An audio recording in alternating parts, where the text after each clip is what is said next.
The science is clear. Exposure to lead, especially in childhood, can have lifelong impacts. It's a potent neurotoxin for children, which means it makes it harder to learn. It has impacts on IQ levels. It has impacts on behavioral levels. Jeanette Gayer is the state director of Environment Georgia, a nonprofit environmental advocacy group that has been tracking how much lead is in Georgia's pipes. We know there's lead in schools. In 2021, a federal grant-funded program called Clean Water for Georgia Kids was established, run by the State Department of Education and RTI International, an EPA-accredited lead testing lab.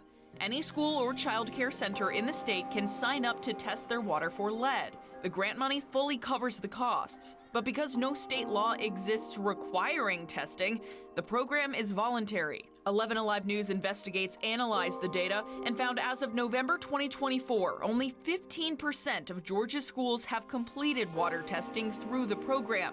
Just 3% of child care centers have. What does that say to you? I think it says that, again, that we need to look at the messaging.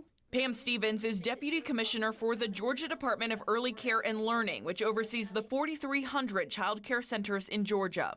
She says they've worked hard to raise awareness of the program, but admits the agency is struggling to get more on board. Trying to convince them that it is low cost and easy. And you're always afraid, what if it's worse than we think? But why are we having to convince facilities to take what is essentially free money to protect kids? It's a hard job. There's a lot to do. This is one more thing that we're asking them to do. State Department of Education leaders say they're facing the same hurdles. There's a fear out there of what if I find it? And, the uproar that it creates in the community. 337 of Georgia's 2,355 public schools have completed testing. Only 3 had no detectable lead at all. Nearly half found levels above 15 parts per billion, the level at which the EPA requires immediate action. New school, old school, wealthier communities, lower income communities. If we test for lead, we find it. Gayer says in her mind, time's up on convincing schools to sign up. Environment Georgia is now pushing for the installation of filtered hydration stations to quickly provide a safe source of drinking water. The solution could be let's replace all the plumbing in schools, but it's a lot cheaper to install these hydration stations that we know get the lead out.